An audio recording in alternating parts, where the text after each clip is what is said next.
meron bagay na gusto mong maulit muli ka-vibes, ano yun? Oh, 'di ba? Gary Valenciano, sana maulit muli. 'Di ba? Minsan kasi pag nagre-reminisce tayo, sana maulit muli, no? Yung mga panahon na yung gas ay nasa 20 to 30 pesos lang. Sana maulit muli, Kathy G, yung balik-alindog ako na sexy pa rin ako or alam mo yung macho-macho, yung mga ganun ba? Sana maulit muli. Ikaw ba ka-vibes? Ano ba yung gusto mong maulit muli? Sana yung mga peak ng kasikatan ko noon maulit muli. Who knows? Baka mamaya, pag binulong mo yan sa universe, magkatotoo, 'di ba? Sabi nga nila, wala naman pong imposible. Basta't manalig ka lang. Katulad na lang po ng ating letter sender later na babasahin. Ako, ka-vibes syempre, Lunes na naman po. Ayan, ako, simula na naman ang pagkayod para maitaguyod ang pamilya, para kumita ng pangtusto sa mga pangangailangan. Another day sa buhay natin na paulit-ulit, 'di ba? Pero paulit-ulit, pero masaya. Pero ang tanong nga ng karamihan, bakit kaya parang paulit-ulit na lang ang nangyayari sa buhay natin? Bakit parang walang asenso? Nako, bakit parang kahit anong gawin ko, Kathy G, walang nangyayari, walang pagbabago? Bakit ba'y mali? O baka naman hindi pa lang ito yung para sa'yo na panahon, 'di ba? And I'm sure familiar ka sa mga linyang, kung hindi ngayon ang panahon na para sa'yo, wag maiinip dahil ganyan ang buhay sa mundo. Kinanta ko na. Sige, 'di ba? Oo.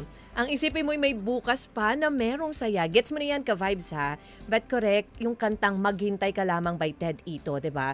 Marami sa atin ang sumusuko agad kapag nakakaramdam tayo ng mga paulit-ulit na nangyayari sa buhay natin, na ginagawa natin, tapos hindi na tayo umaasenso sa buhay. Parang alam mo yun, nawawalan ka na ng pag-asang lumaban eh. Parang ganun na lang eh. Ever since the world began, Kathy G, it's just the same. Nothing changed. Pero paano nga ba? Paano ko nga ba babaguhin? 'Di ba? Yung iba kasi, tinatakasan ng mga failures, nagiging weak at nagpapadala sa kabiguan, pero everything happens for a reason, ka-vibes, 'di ba? Minsan nga hindi pa talaga hindi ito yung takdang panahon para sa iyo dahil may kailangan ka pang matutunan, may kailangan ka pang pagdaanan bago mo maabot ang pangarap mo. Basta't maghintay ka lang. Huwag ka kasing mainipin.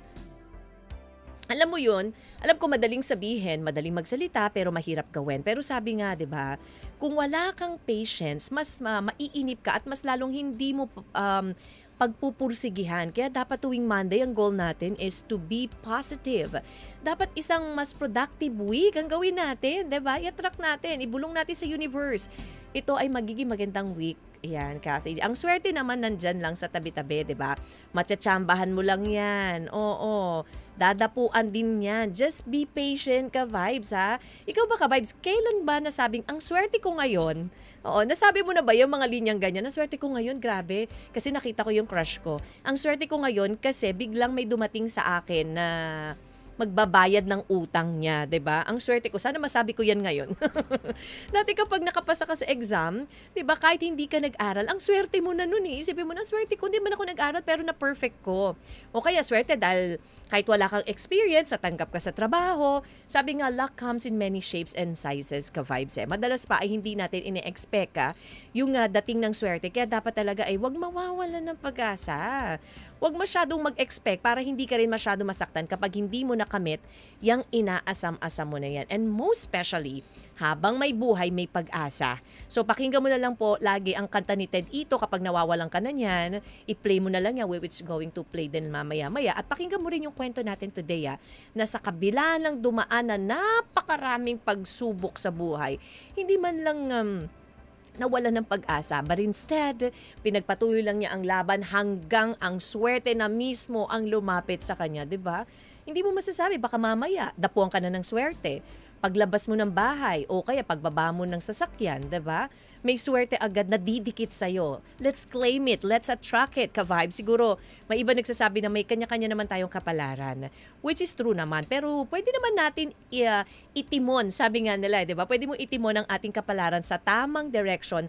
Ang bawat choices na gagawin natin ay tama rin. Siguro nga life is like the test na multiple choice, 'di ba? Na babagsak ka kung hindi mo pag-aaralan. ang napagdaanan mo na yan. Kung aral ang gusto mo mapulot today, syempre, makinig ka na sa Love Me Kathy G. Welcome to Love Me Kathy G. Kasama nyo na naman po ako, ang gabay nyo sa Usaping Pag-ibig. Kathy G, all the way until 3 p.m. po tayo. Magkakasama-sama ka-vibes, kaya tayo nang ma-inspired sa araw na ito sa ating hatid sa atin ng ating letter sender for today. Kaya naman, hello sa lahat po ng mga nakatutok na ngayon sa kanilang mga radio and of course sa mga nakatutok sa kanilang Facebook Live. Smile, walang bibitiw ka-vibes.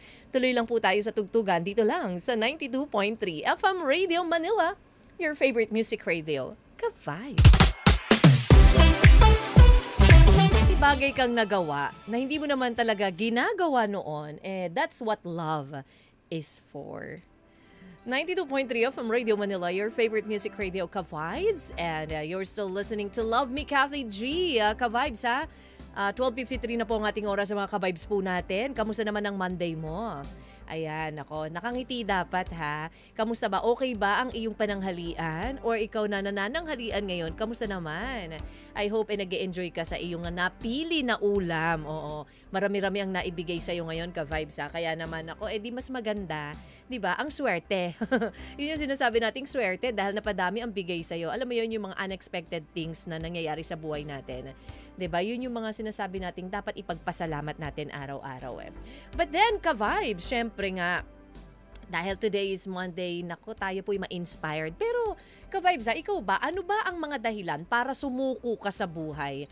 Of course, di ba, ilan sa mga reasons kung bakit may mga naririnig tayo, lalo na ngayon sa panahon ngayon na bakit may mga nadidepress, bakit umaabot sa point na nagkakaroon ng anxiety ang isang tao, ay dahil doon sa mga problemang pinagdadaanan. Pero bakit nga ba? Ano bang dapat gawin? Ano ba yung mga kadalasang problema na yan? Of course, problem sa pera, problema sa family, yung sobrang lungkot or depression, pagkawala ng mahal sa buhay, matagal na sakit, kapag may ikaw ay pinagdadaan ng sakit na hindi mawawala-wala, di ba? Kung minsan nasasabi mo doon sa point na parang gusto ko nang sumuko, Kathy G. Pero, di ba, bakit? Bakit kailangan sumuko? O pwede namang lumaban pa, ka-vibes ha? Alam niyo po ba na may mga strategies or diskarte sa pagharap ng mga hamon sa buhay? And isa po dyan ay yung resilience na tinatawag, yung pagpapaigting ng resiliensya. O, diba? Dahil ngayon ay buwan ng wika. Ang resilience po ay ang kakayahang bumangon mula dun sa hirap na pinagdadaanan mo. Dapat magpatuloy ka lang, syempre. Kasama dyan yung pagkakaroon ng positive na pananaw mo sa buhay, strong na support ng financial or support ng iyong family. Diba? At yung kakayahang harapin yung situation ng punong-puno ng pag-asa. Kasi kapag tayo, alam mo yun, sa mga simpleng bagay na nangyayari sa buhay natin at hindi natin nilabanan, ang mangyayari, diba? Sumusuko tayo agad Pero lagi nating iisipin na kapag may mga problema ang pagsubok dumarating sa atin, pakinggan nyo yung mga stories na binabasa natin everyday. Diba? Kung paano sila lumalaban sa hamon ng buhay, ka-vibes, dun pa lang Alam mo, mai-inspired ka na, ay, maswerte pa pala ako. Yung mga napapanood natin na, alam mo yung sobra-sobra yung mga paghihirap na pinagdadaanan, yung may mga sakit, may kapansanan, pero paano sila lumaban sa hamon ng buhay, diba? Hindi sila basta-basta sumusuko dahil naniniwala sila na may pag-asa, ka-vibes. Basta't matuto lang po tayong manalangin and of course maging positive nga sa bawat araw na hinaharap natin. Abangan nyo na po ang letter na babasahin ko na po in just a short while coming from Mond. Ano ba ang pinagdaanan ni Mond sa buhay? Umabot na ba siya sa punto na gusto niya ng sumuko? Well, ka-vibes, yan po inyo pong pakaabangan ang ating letter for today. Meanwhile, saying hello muna sa lahat po ng mga nanonood na po ngayon sa ating Facebook Live, of course, sina Mary Dulay, Miss Altesa, Sino Cruz, Bernard Laurejas, Vidalin Aquino, William Mortel, and syempre Solid Catmac Official Group, ayan, SCOG. At sa lahat pa rin po ng mga ka-vibes po nating driver na nandyan at nakamonitor naman sa kanilang mga radyo. Ingat lang ka-vibes ha sa inyong pagmamaneho at sa mga ka-vibes po natin naman ng mga nasa tindahan, sina ate kuya, nasa mga building, ang mga security natin na bantay sarado sa atin, ka-vibes. Smile ka naman dyan at syempre tuloy lamang po tayo sa tugtugan dito lang sa Love Me Kathy G sa 92.3 FM Radio Manila, your favorite music radio, ka-vibes. FM Radio Manila, your favorite music radio. Ka-vibes, ano bang dahilan para sumuko ka sa buhay?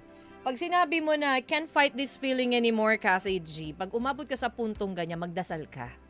'Di ba? Magdasal ka lang na sigurado malalagpasan mo 'yan. 'Di ba? Kung minsan kasi may mga nararamdaman tayo na parang hindi ko na kaya 'tong nararamdaman kong pagsubok na ito. Hindi ko na kaya 'tong mga sakit na nararanasan ko, Kathy G. Hindi ko na kaya yung mga failures na nararanasan ko sa buhay ko. 'Di ba? Magdasal ka lang, ka-vibes. Ayan ang tamang sagot diyan. I can't fight this feeling anymore. Lalo na kung sobra-sobra na yung mga pagsubok na yan. Katulad na lang ng ating letter for today na babasahin ko na po, ka-vibes, ang letter coming from Mond. 'Di ba? Alam mo naman ang buhay natin. Sabi nga, buhay weather lang. Minsan nasa ibabaw, minsan nasa ilalim. Hindi mo talaga masabi kung ano magiging hamon ng buhay sa iyo. Kaya dapat alam mo 'yun, alam mo kung papaano ka bumalanse sa lahat, 'di ba? Para hindi ka napapag-iwanan, hindi ka nahihirapan, hindi ka nagsasuffer, at alam mo kung papaano lalabanan. Ka-vibes, maraming pagbabago sa buhay natin at pagbabago na yan ay minsan mabuti, minsan naman ay hindi nagiging maganda. But make sure, dapat lang siguraduhin natin na sa mga pagbabago sa buhay natin, lagi dapat may nandun sa maganda at positibong pananaw. Para naman, 'di ba, yung pagbabago sa buhay natin na yan ay maging okay at hindi tayo madiin or malubog sa problema. Well, abangan nyo na po ang ating letter for today coming from Mond after this beautiful song from Mark.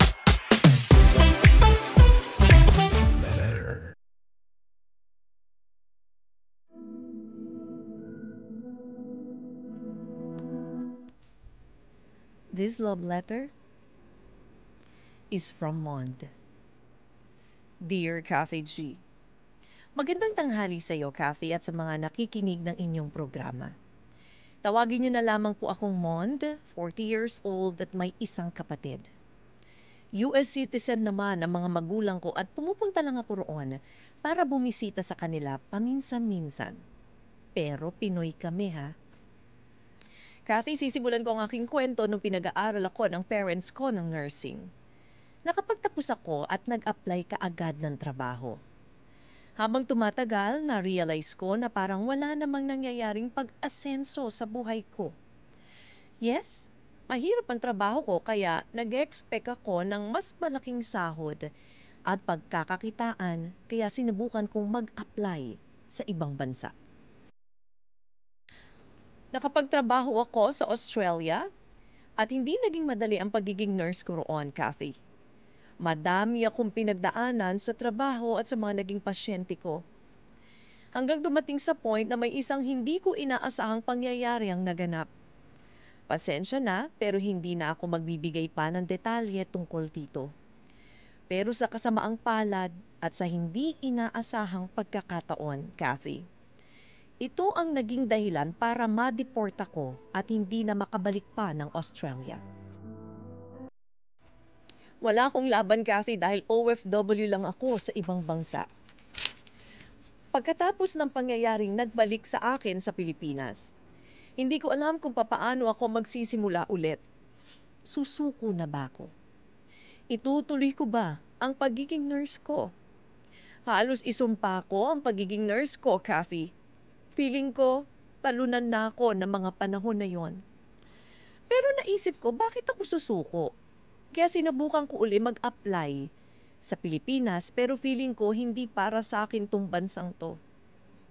Hindi ako pinalad at makadahil na rin sa records na meron ako kaya hindi na nila ako tinanggap, Kathy.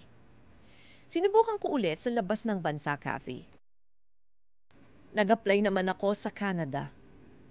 Thankful ako dahil nakapagtrabaho at mas malaki ang income ko dito kumpara noon.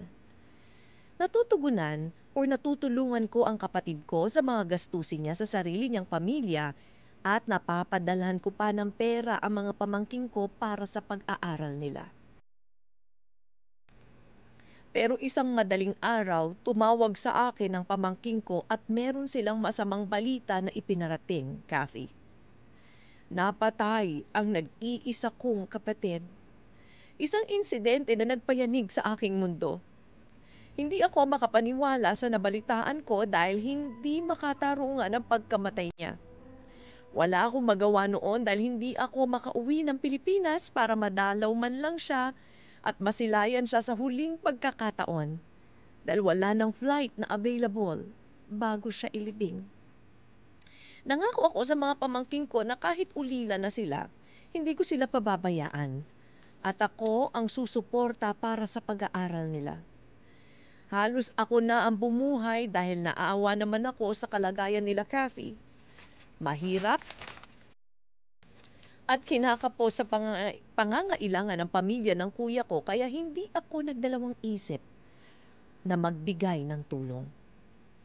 Mahigit 1 dekada akong namasukan bilang caregiver sa Canada at umuuwi lang ako sa boarding house na tinutuluyan ko tuwing weekend. Sa tagal na pagiging caregiver ko, napamahal na ako sa matandang inaalagaan ko, Kathy. Siya ang lagi kong kasama at kakwentuhan sa mga panahon na kailangan ko ng advice. Para na rin siyang tumayong nanay na laging nasa tabi ko at ako naman bilang caregiver niya. Itinuring niya ako na parang isang tunay na anak, Kathy. Lagi ko siyang pinapasyal sa labas tuwing hapon para naman makalanghap ng sariwang hangin at malibang. Kasi lagi ako nag-iisip ng paraan para mapasaya ang matandang inaalagaan ko. Para makalimutan niya na may karamdaman siya. Isang araw, umuwi ako sa boarding house na tinutuluyan ko para kumuha lang ng damit at bumalik kaagad sa bahay ng inaalagaan ko. Pagbalik ko, meron siyang inabot sa akin ng mga papeles kasama ang kanyang last will and testament. Nagulat ako sa nilalaman nun, Kathy, dahil isinama niya ako sa pamamanahan niya. Kasabay ng tuwa ko ay ang lungkot na anytime pwede na siyang mawala. Kasi tinanong ko siya kung bakit niya ako pamamanahan. Ang sabi niya, malaki ang pasasalamat niya sa akin dahil inalagaan ko siya ng mabuti at anak na ang turing niya sa akin sa mahabang panahon. Ilang araw lang ang nagdaan, binawian na nga siya ng buhay, Kathy. Hindi na rin ako nabigla sa pagkawala niya. Hindi na siya nahirapan pa sa kalagayan niya at mahaba na rin ang nilakbay niya sa mundong ito. Makalipas ng 1 taon, ako na ang nakatira sa bahay niya at may nabili na rin akong ilang properties at nakapagpatayo na ng paupahan sa Canada. Lahat ng meron ako ay ipinagpapasalamat ko sa aking amo. Naging maginhawa ang buhay ko, Kathy. Sinubukan ko rin kunin ang pamangking ko pero laging hindi na-approve. Lahat ng napagdaan ng pagsubok at sakripisyo ang nagpatatag sa akin, Kathy. Natutunan ko rin na sa kabila ng mga hindi magagandang nangyari, may naghihintay pa rin na opportunity basta patuloy ka lang lalaban at maging matatag. Sa ngayon, nasa Canada pa rin ako, Kathy. Nakapagtapos ako ng ibang kurso na related rin sa medical field. Nagtrabaho na ako ngayon or nagtatrabaho na ako ngayon sa isang kilalang hospital dito sa Toronto. Itinaguyod at ipinag-aral ko pa rin ang mga pamangking ko, Kathy. Stable na ang buhay ko ngayon. Hindi ko akalain na makakabawi pa ako sa lahat ng hindi magandang nangyari sa akin. Sana may natutunan kayong aral sa aking kwento at magsilbi itong inspirasyon sa mga tagapakinig ng iyong programa. Maraming salamat sa pagbasa ng aking sulat, Kathy. Lubos na gumagalang, Mond. Yung Naman, di ba? Basta't maghintay ka lamang. Oh, very, very nice story coming from Mond, ha? Ang ganda nung story dahil very inspiring. Dahil marami naman talaga sa atin ngayon ang humaharap sa pagsubok.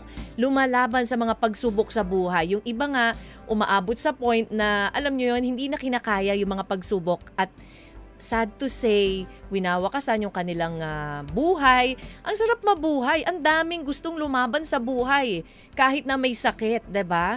Pero ikaw, ikaw na may pinagdadaanan, ikaw ngayon ay bigla na lang susuko na hindi pa ganun kalalim yung pinagdadaanan mo. But anyways, katulad nitong si Mon, na antindi ng pinagdaanan niya sa ibang bansa. 'Di ba? Pero hindi sumuko, lumaban pa rin. Ngayon naman ay napaka-asenso na. Hindi mo talaga masabi, no, kung ano yung dapo sa'yo ng swerte. Hindi mo rin masasabi talaga na kapag ikaw ay hindi sumuko sa laban, sigurado at sigurado ka, may panalo ka na. Basta't lumaban ka lang ng tama, lumaban ka lang ng patas ka vibes. Ano po masasabi niyo sa ating story for today? 0916-563-1777. Yan po ang ating text line. Or pwede po sa ating Facebook Live.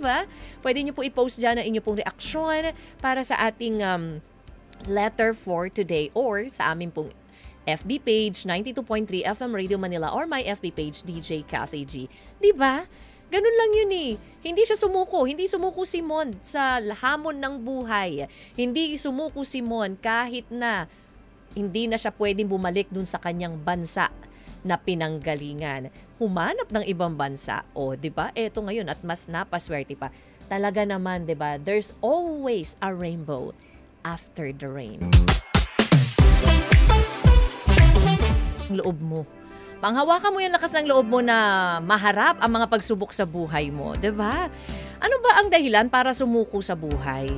Pero katulad ng ating letter sender na si Mon, yung una gusto niya nang sumuko dahil naging nurse, pumunta ng Australia, magandang buhay sa Australia, bigla na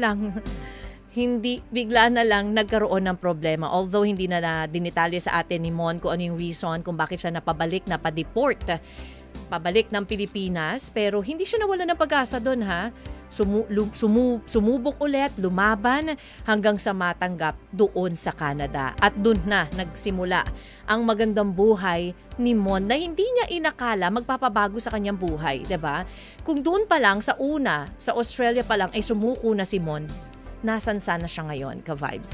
Pero hindi siya sumuko, hindi siya pinanghinaan ng loob, bagkus lumaban pa ulit at eto na nga, nakakilala ng isang amo na magbabago o magpapabago ng kanyang buhay. Alam niyo, di ba, ka-vibes, minsan dumarating tayo sa point ng life natin na pag nalulungkot tayo, kapag nadidepress tayo, nagkakaroon tayo ng anxiety, pag sobrang dami ng problema kinakaharap natin. Alam niyo po ba na may mga simpleng tip para sa pagharap ng stress? Kasi naman ang stress naman nandyan lang talaga yan, di ba? Nasa sa atin lang kung paano natin i-handle ang stress. And ito po yung pag-diet, of course, pahinga and relaxation. Yung mga, meron din syempre nandyan yung resilience, yung pagtibay ng sarili, yung pag-a-adjust ng pagbawi sa mga problem. Ayan ha, yung problem at emotion focus coping. Ito yung sinasabi natin, maging praktikal, magbigay ng kapanatagan sa damdamin. Yung mag-isip tayo ng mga way na paano tayo magiging panatag. Kapag kasi lagi tayo nagwo-worry, diba? Medyo hindi mawawala yung pinagdadaanan nating problema. Ayan, actually marami pa pong iba and we'll explain that later. Dahil napakadami po na nag-react. Mukhang marami nakarelate sa ating story for today. Marami nakarelate sa story ni Mond na may pinagdadaanan sa buhay pero hindi sumuko. Katulad na lang ng ating mga texter from text line. Sabi ni, bago to si Wilfredo Bautista, Pitpitak Luna, taga Pitpitak Luna, La Union. Wow, ang layo Hello po na Imbag Amalem, tama ba? Sa inyo, ka-vibes. Ayan, good afternoon Cathy G. Ang swerte mo, sender ha. Imagine sa lahat ng hirap mo, maganda ang balik ni God. 'Di ba? May plan talaga. Pagpatuloy mo lang maging mabuting tao, Mond, at marami pang mararating or darating na blessing sa iyo. Ang hula ko po ay ayan, caregiver. Sige, we'll check on that. Thank you, Wilfredo. At kamusta dyan sa Pitpitak Luna, La Union. Janice Cunanan says, Cathy G, minsan talaga hindi natin alam ang pwedeng mangyari sa buhay natin. True, 'di ba? And for the sender, redirection lang ang nangyari sa'yo nang ma-deport ka dahil may mas maganda palang kapalaran naghihintay sa'yo sa Canada. 'Di ba? Ang swerte, ang galing, 'di ba? Deserve mo ang tagumpay na tinatamasa mo ngayon dahil maging mabuti ka sa mga pamangkin mo at amo mo na pinaglingkuran mo. Sabi nga nila, kapag ikaw ay nagtanim ng kabutihan, aanihin mo, kabutihan din. Magulat ka na lang kapag tinanim mo kasamaan, tapos umani ka ng, pwede naman, ng kabutihan, pero pwedeng mag-change yung hamon ng life sa'yo. Chris Cortez, laban lang sa buhay kagaya ko na lumalaban. Huwag lang mawala ng pag-asa. Shoutout po sa lahat mga taga Carmona, Cavite. Hello po sa inyo dyan. Thank you, Chris Cortez. And ito, hihinga lang ako malalim ha. Engineer Tadeus Conti, Cathy G. kahanga-hanga ang tulad mo, Mr. Mon, na makailang naharap na pagsubok, still nakabangon pa rin. Si Thomas Edison umabot ng 1,256 attempts. Wow, mayroon pang study bago na-discover ang bulb. At ang Wright brothers naman, napalipad ang eroplano, 78 trials. 'Di ba? Ganun lang po ang buhay. Magpipilit hanggang sa magtagumpay. Ako hakbang na makalibong beses na lang success ay susunod sa likong daan. Ako'y isang leon na tumangging matulog sa mga tupang may sakit dahil magagawa kong kahit kinalimutan ko ang mga katagang hindi ko na kaya. Ayan, maraming salamat po. Nais kong mabigo at masaktan upang magtagumpay kahit minsan lamang. Yaan, si Miss Mond or Mr. Mond, isang talang uliran na nagniningning sa kadiliman. Mabuhay at saludo kami sa'yo. Thank you, Engineer Tadeus Conti. Napakalalim po. Ayan, but very well said. Thank you po.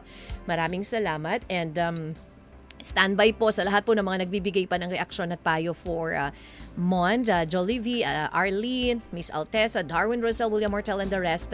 Standby lang po kayo. Saying hello muna. Siyempre sa mga ka-vibes po natin kay Mr. Edgar Ilanan, ang Grab driver na sinakyan ng 2 pogi kanina. Ayan, hello po sa inyo. Thank you so much sa pakikinig. And to Miss Teresa Sestina Magno, always listening to you, Kathy G. And to my cousins, Asel and Edwin Enriquez. Thank you so much for listening, ka-vibes. Tuloy pa rin po tayo sa tugtugan. Oras natin 2:02 na. Walang bibitiw ha. Diyan ka lang. At syempre, tumutok lang dito sa Love Me, Kathy G. Sa 92.3 FM Radio Manila, your favorite music radio. Ka-vibes. 92.3 FM Radio Manila, your favorite music radio, Ka-Vibes. All out of love, Air Supply. 2:19 po ang ating oras and you're still listening to Love Me, Kathy G. Ka-Vibes, ang ating pong letter ngayon na binasa ay coming from Mond na nagbigay ng inspirasyon sa ating lahat ngayong pong araw po ng Lunes dahil, di ba, kailangan naman talaga natin ng inspirasyon sa araw-araw. But then, ang story ni Mond is a good example ng, alam mo yon, yung mga taong hindi sumusuko sa hamon ng buhay, hindi sumusuko sa kung ano man problemang dumating sa kanila. Dahil po siya ay isa pong nurse na nakipagsapalaran po sa Australia. Okay naman po sana, but then dumating sa punto na hindi niya maintindihan, nag-iba ang ihip ng hangin dahil siya po ay napadeport. At hindi niya na nga dinetailed sa atin kung ano yung reason behind. But then, napabalik po siya ng Pilipinas, pero sa pagbabalik niya dito sa Pilipinas, tuloy pa rin siya. 'Di ba? Hindi siya basta-basta pinanghinaan ng loob. Bagkos, naghanap pa rin ng trabaho, naghanap pa rin ng chance sa ibang bansa, baka naman, hindi naman siya nagkamali. Dahil pagpunta niya po ng Canada, yun na po ang nagpaiba nga ng kanyang buhay. Naging isang caregiver, nakakilala ng isang napakabuting amo na tinrato siya bilang isang anak. At doon na nga, ayun, pinamanahan po siya and the rest is history. Ayun, naging maganda po ang takbo ng kanyang buhay dahil naging mabuting tao rin siya. Naging matulungin sa kanyang kapatid at pamangkin sa pamilya nito lalo na nung, di ba no, grabe yung dagok sa buhay nitong si Mond no, napadeport. Tapos yung kapatid niya napatay, di ba? Pero parang alam mo yun, papanghinaan ka na sana ng loob pero hindi po siya pinanghinaan ng loob doon Lumaban po siya at ngayon maganda na ang kanyang buhay at syempre tumutulong sa kanyang pamilya, particularly dun sa iniwang mga anak ng kanyang kuya, ng kanyang kapatid. And alam nyo ka-vibes sabi nga nila, marami tayong pagsubok sa buhay, maraming problema dumarating. Ang gawin mo lang kapag sobrang dami na, huminga ka, mag-pause ka, then huminga ka ng malalim. 'Di ba? Mag-rest ka saglit and then eventually balik ka ulit. Ganon, isipin mo yung mga problema. Huwag mo agad sukuan or iyakan yung problem. And tanggapin mo yung situation kasi kapag hindi mo tinatanggap yung mga nangyayari sa buhay mo, talaga mahihirapan ka, 'di ba? And hatiin mo yung problem, hindi yung isang bulto. Hindi mo naman makukuha lahat masosolusyonan ng isang bulto yan 'di ba? Divide mo. Yung kaya mo muna, yun muna yung solusyonan mo and then set aside mo yung medyo mabigat, panghuli mo para makapag-isip ka ng todo-todo dun sa gagawin mo dun sa mga mabibigat na problema. Huwag mong biglain lahat, 'di ba? Kasi pag binigla mo 'yan, nako, baka hindi mo kayanin, ka-vibes. Kaya ito pa po ang mga reaksyon or payo para sa ating letter sender na si Mond. Sabi ni Miss Altesa, sinukus walang dahilan para sumuko na kailangan kayanin mo sa gabay ng Panginoon. Jesus, hindi ka niya pababayaan. Manalig ka lang. Thank you po. I'm watching with you from Bautista, Pangasinan. Kamusta po kayo dyan, ha? Yan po ang kasabihan, pag may tiyaga, may nilaga. Manalig ka lang. Thank you, Miss Altesa Sino Cruz, Sari Larma Cesa. For me, isa sa mga dahilan para sumuko sa laban ng buhay, kawalan ng support financially, pero sa mga tao physically man or emotionally, and also being overwhelmed. Yun lamang po kapag masyado na overwhelmed ba. Ayan na yung that is to answer the question, ano nga ba ang dahilan para sumuko sa buhay? Hello, Bernard Tenant Laurejas. Greet my naman po ang husband ko si Emmanuel Villar Sagcal. Happy birthday! Uy, sa lahat po ng mga may birthdays today, happy birthday. Kathy G. Kay Arlene Aspira sa Kitanya, and I want to give up not because I'm tired. I'm trying to give up just because my mother our condolences last year pa pala. My 2 sisters, sabi niya, acceptance and be strong. Hello again to all my friends in Dagupan, FMR Angels, and happy birthday Ma'am Shitesi and Ateng Marilu. Ayan, happy birthday po. Pag hindi ko na makaya pero hindi kailangan kong kayanin. Para sa mga taong malapit sa akin, wag lang susuko hanggat may buhay, may pag-asa, laging nandyan yan. Hindi mawawala sa atin yan basta't kaya natin ang lahat ng dumating na pagsubok dito sa mundong ibabaw. Amen. Thank you, William Mortel. Kapag ako na lang lagi yung nagpapasensya sa kanya, kapag nagsiselos ng walang dahilan. Darwin Rosell, ayan na. Ano ang mga dahilan para sumuko sa buhay? Yung, siya na lang daw yung laging nagpapasensya at bahaging nagsiselos, susuko na siya. Wag mo sukuhan, diba? Kausapin mo. Sadie Del Moral Aquino, hello to you. Happy Monday, and same with you. Fire just real. Ayan, ka-vibe, sa habol ka pa. We still have time para po sa inyo pong reaksyon at payo for Mond. Siyempre, tutok lang dito sa Love Me Kathy G sa 92.3 FM Radio Manila, your favorite music radio. Ka-vibe. 92.3 FM Radio Manila, your favorite music radio, ka-vibes. Anytime pwede magbago ang buhay mo, 'di ba? Anytime po pwedeng maging maganda or hindi maganda ang kalabasan ng iyong buhay. Katulad na lang na si Monda, maganda yung simula ng kanyang buhay dahil nung napunta po siya ng Australia bilang nurse, okay naman ang lahat. But then, isang pangyayari na hindi niya na nga po ikinuwento sa atin, ang nangyari kaya napabalik po siya, napadeport po siya dito sa Pilipinas, pero hindi po sumuko doon. Bumalik siya at nag-apply ulit sa ibang bansa, this time in Canada, bilang isang caregiver. At yun, umikot na ang buhay niya doon, nakakuha ng magandang trabaho, mabait na amo, pinamanahan siya dahil sa pagiging mabuti niya rin sa kanyang pamilya. Alam niyo yun, iba talaga Paiba-iba talaga at hindi natin masasabi ang magiging hamon ng buhay sa atin. Kaya lagi tayong magdasal at magpasalamat sa mga nakukuha nating biyaya sa ating buhay. Ayan, sabi ni Farges Real, Kathy G, miss you to fire. Hanggat di tayo masadlak sa kawalan, kabiguan at kahinaan, hindi natin alam ang salitang laban o lumalaban para sa pangarap. Para sa center, minsan man nawalan ng saysay ang pinaghirapan, ang mahalaga ay may bawi sa dulo. Naniniwala ako na kapag may mabuting binhi na ipinunla, tiyak aani ito ng mayabong at magandang bunga. Still listening here sa JC Graphic Sublimation de Paro North, Caloocan, Ate Jelly, Marley, Kla, Maki, and my loves, Jemar. Thank you, Farges Real, at maraming salamat po sa lahat po ng mga nakinig at nagbigay ng payo for our letter center in Mond. Hello, Marilu Cabero. Alam nyo ka-vibes, sa hamon ng buhay, pag sumuko ka, talo ka. Kaya hanggat kaya nating bumangon sa bawat pagkakadapa, dapat bumangon tayo Dahil dito tayo magiging mas matatag. Alam mo, Mond, yung pagharap mo sa mga pagsubok at pilit lumaban muli, kahit na hindi mo alam kung ano magiging bukas o kung anong bukas na naghihintay sa'yo, ay isang magandang example na may bukas pa rin na naghihintay, basta't laban lang. You know what, ka-vibes? Walang pagsubok na hindi napapagtagumpayan sa taong may pangarap. Thank you so much for sharing your story with us. And sa mga gusto pong mag-share email lang po lmtkathyg@gmail.com or mag-PM po sa 92.3 FM Radio Manila. Ayan. Ako, thank you ka-vibes for keeping me company. Siyempre, till tomorrow magkarinigan po ulit tayo araw po ng Martes dito sa Love Me Kathy G. And this time, makakasama nyo na po sila. Ayan. Siyempre, ang Banana Crew, kasama ang inyong kwela makulit at nagbibigay ng more music ang tambalang Jaiklong! Oy, syempre, kamusta naman kayong dalawa? Lumipas ang weekend, Yes! diba? Syempre, it's a brand new week, no? Gaya ng sinabi mo kanina, Ate Kath, yung madami talaga tayong challenges, Yes. pero kailangan lang nating bumangon hanggat makakaya. Totoo. Parang nasa phase ko ako ng buhay ko na ganun din. Diba, Wow. marami tayong pagsubok diba? Ano ba yung reason Yes. sa tingin nyo na, ano yung mga dahilan para sumuko ka na sa buhay? Meron ba nasusukuan? Wala akong Wala. susukan Laban talaga. lagi. I diba? love that. Hindi kasi diba, totoo talaga yung hanggat nagigising at humihinga ka every Tama. single day. Lahat ng challenges, parte yan ng journey mo of becoming who you are Yes. pagdating ng future. Tama. Alam mo, madali siyang sabihin, to be honest. Pero sa totoo lang, ako, I experienced something this last few weeks, months, ganyan.